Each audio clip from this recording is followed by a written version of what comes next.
یک صحنه بسیار زیبا برای اونهایی که ترید میکنن و اهل فن هستن. این صحنه زیبا را برای همشون آرزومندم. زیاد توضیح نیاز نداره، دقت کنید دوستان. این تحلیل چه تاریخی همینجا قرار داده شده بود برای شما. تاریخ ورود به معامله رو نگاه کنید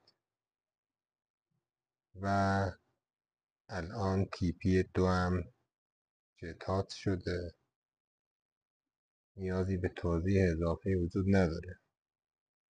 وجداناً اگر شما سراغ دارید جایی را که همچین تحلیلی با این صراحت قرار میدن و نتیجهش را بعداً قرار میدن و تحلیل میکنن.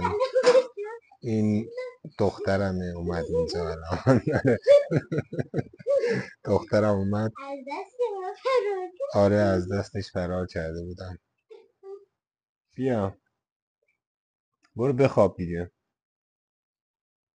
این دختر من بود.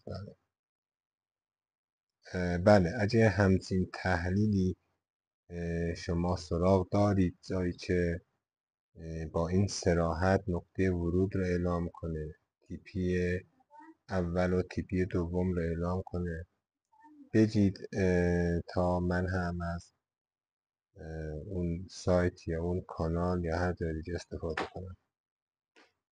موفق باشید.